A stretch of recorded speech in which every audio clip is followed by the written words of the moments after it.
Heute verrate ich euch das Neueste über modische Herrenfrisuren. Nein, ich habe etwas für alle, die gerne surfen unter euch. Ich sage euch, was ihr falsch macht in Sachen Surfen. Ja, es hat mir jetzt etwa 10 Jahre gebraucht, bis ich herausgefunden habe, wie ich die richtige Finde auswähle. Aber bevor ich zum Thema komme, gehe ich schnell surfen. Es ist kurz nach der 7. Es ist Samstag. Die Luft ist 13 Grad, das Wasser ist auch 13 Grad, also das gleicht sich gut aus. Wir haben Nordwest-Swell, ein bisschen langsameres Swell, also ich habe das grössere Board, ja, Anführungszeichen, es ist zwar kürzer, aber es hat ein bisschen mehr Volumen, es hat 30,7 Liter Volumen. Und ja, ich hoffe, wir haben ein paar coole Rädchen. Und ich sollte wieder eins neu aufwachsen. Wenn das Chimu sieht, zählt er mich dann wieder aus, nicht gut. Aber keine Zeit, jetzt wollte ich gehen, weil er hat schon wieder auflandige Preise gemeldet. Und im Moment ist ein bisschen der Wurm drin. Am Wochenende haben wir Onshore. Und dem wollte ich jetzt ein bisschen zuvorkommen. Nicht wie letzte Woche, ihr erinnert mich.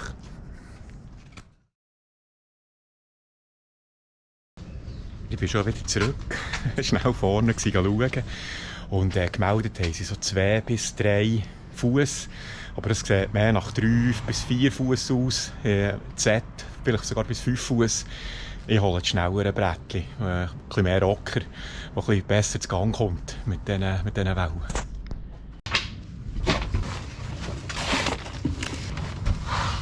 Das ist jetzt das Blackbox 3. Und was ich gemacht habe, ist hier der Tailpad. Habe ich so klein wie möglich gemacht. Ich habe einen Teil abgehauen. Normalerweise käme der bis hier vorne. Aber ich habe ihn möglichst schmal gehalten. So zwingt es mich, dass ich mit dem hinteren Fuß wirklich gang auf den Finnen bin. Und nicht, weil ich ein bisschen die Tendenz hatte, immer ein paar Zentimeter zu weit vorne zu stehen. Und so hoffe ich, mich jetzt ein bisschen auszustricken. Das Brett hat jetzt 30,5 Liter, also etwa 2 Dezi weniger. Aber es hat ein bisschen mehr Rocker und wenn die Wellen grösser sind, tut es dann ein bisschen die Sache runterbremsen. Genau das, was ich brauche. Also, versuche es nochmal. Bis nachher.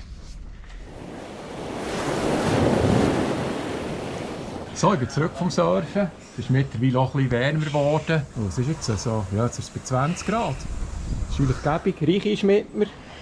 Sag Sally, Richi. Sag Sally. Und ja, heute hat es mich ein bisschen durchgeschüttelt draussen. Weil wir haben im Moment so wie ein Plateau draussen. Und das bedeutet, die Wellen brechen gegen etwa am gleichen Punkt. Also dann auch die grossen Sätze, die kommen, brechen dann gegen bei dieser Stufe, wo das Plateau vom tieferen Meer dann auf das Flachwasser kommt. Aus nichts raus wird es hohl und dann prätscht das auf das Plateau an. Und das ist zum Teil recht gefährlich, weil dann das Wasser halt auch nicht mehr tief ist. Ein paar Mal hat es mich ein bisschen verblasen. Ich kann mir schnell zeigen, wie das Meer aussieht.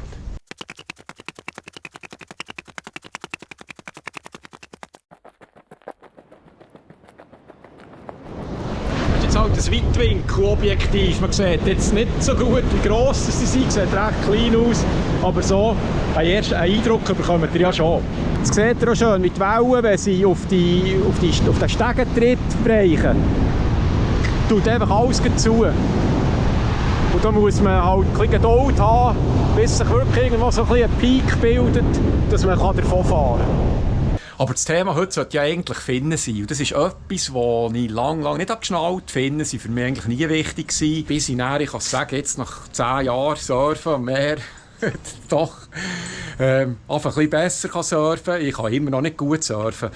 Keineswegs. Aber ich spüre jetzt schon ein bisschen die Unterschiede. Und das Erste, was ich euch sagen will, und ich bin überzeugt, das machen viele von euch, die zuschauen, die surfen ab und zu, machen das anders. Und zwar hat ja jeder Hersteller, also ob es FCS ist oder Futures, die haben verschiedene Modelle. Und in diesen Modellreihen gibt es meistens ein Small, ein Medium und ein Large. Und die meisten von uns fallen wahrscheinlich so auf eine Medium-Grösse. Und was ich jetzt gemerkt habe, ist, dass es genau falsch ist. Man muss jetzt das Gegenteil. Also, wenn man vielleicht immer noch ein bisschen an seinem Surfen arbeitet und da noch nicht der perfekte Kelly Slater ist, würde ich empfehlen, ein Large zu nehmen. Und das klingt jetzt ein bisschen komisch, ein bisschen kontraintuitiv, aber das war der grosse Durchbruch gewesen, eigentlich, wo mir näher hat ein bisschen, die Welt aufgetan, wie sich dann auch die verschiedenen Boards unterschiedlich anfühlen. Und der Grund ist, man kann das vergleichen wie mit dem Snowboarden.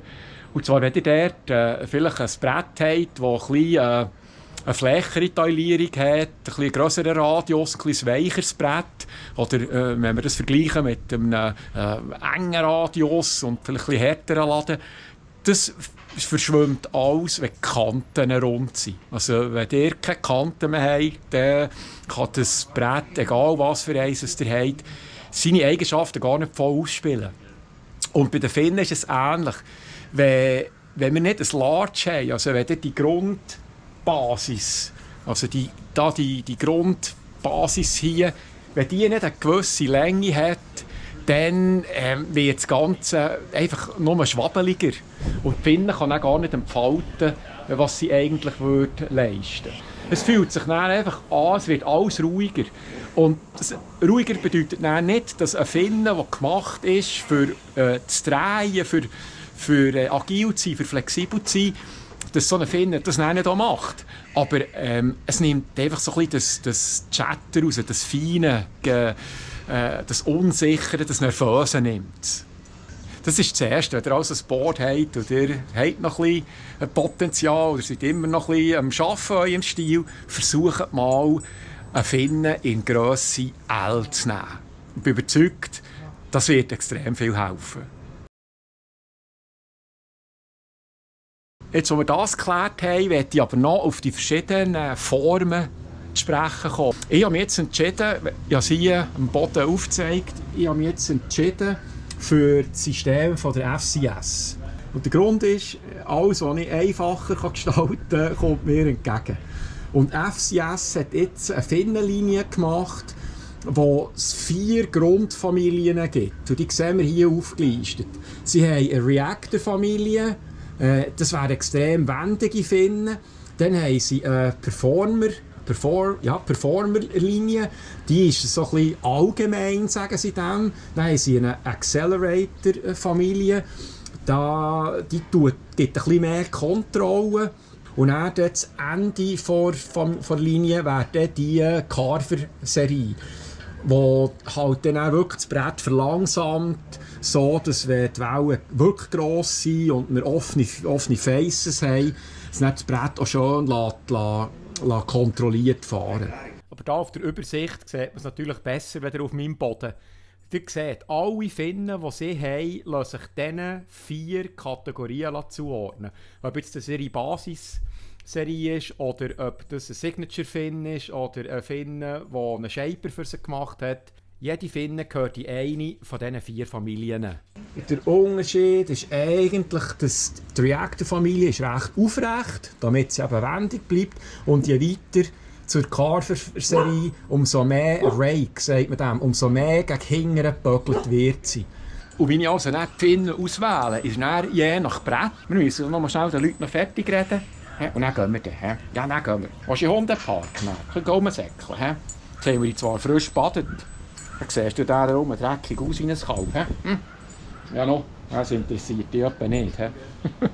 Was ich jetzt gemacht habe, ist einfach, ich habe je von der Familie habe ich einen Large Fin gekauft. Ich habe jetzt hier zum Beispiel das Psycho Nitro, das ist gemacht für... Ja, ich komme neben Richi. Richi, gib mir doch schnell ein paar Minuten. Richi! Ja, Richi! Au, au, au, au! Und hier bei diesem Brett, das ist ein schnelles, ein flaches Brett, das tut Geschwindigkeit generieren. Und da habe ich jetzt gemerkt, die Reactor-Finnen, die sind viel zu nervös. Das Ganze wird nicht schön zum Fahren. Und da habe ich jetzt einen Performer-Finnen genommen. Und das ist jetzt genau die richtige Kombination. Und ich habe sogar jetzt in einem Quad-Setup gemacht, also mit 4 Finnen. Das hilft das Ganze auch ein bisschen stabilisieren, aber weil das Brett in sich schnell und quirlig ist das die beste Kombination. Ich habe noch den Dominator, das Firewire-Brett, Und das ist so leicht in der Bauweise. Das ist so oben im Wasser. Das musste ich nachbremsen mit der Accelerator finden, oder wenn die Wellen wirklich gross sind und hoch, sogar müssen Carver-Finnen rein tun.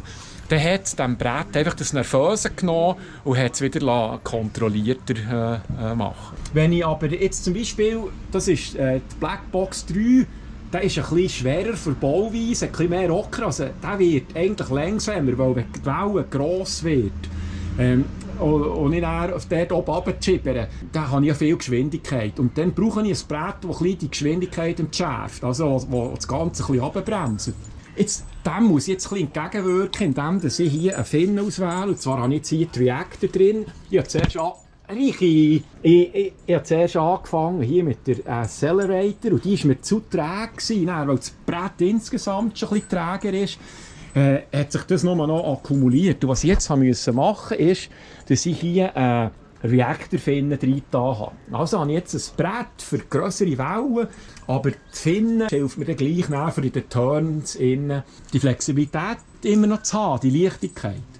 Also es war so ein bisschen, wie gesagt, probiert mal einen Large-Finnen aus und nachher, je nach Brett, das ihr habt, wenn ihr mit diesen 4 Finnen-Kategorien ausgerüstet seid und wenn ihr nicht das Gefühl habt, es ist mir ein bisschen zu träge, geht ihr auf die Reactor-Familie zu, vielleicht Performer oder die Reactor. Und wenn ihr das Gefühl habt, das Brett ist so nervös, ich muss es ein bisschen runterbremsen, dann geht ihr einfach in den Accelerator oder in die Carver-Familie rein. So, ich glaube, jetzt habe ich aber genug gelernt. Reichi ist langsam, ein bisschen nervös. Ich muss mit dem laufen, sonst ist es nicht gut. Sonst bekommen wir den nicht müde bis hin. Also, gehen wir mal mit dem los.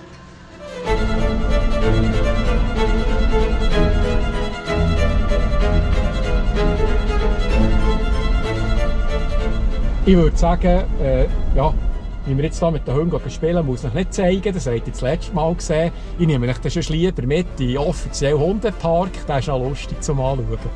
Dann wünsche ich euch einen guten Wochenstart. Bis gleich. Danke fürs Zuschauen. Bis zum nächsten Mal. Tschüss. Also, abmarschieren. Ja, jetzt sind wir schon weit. Jetzt gehen wir.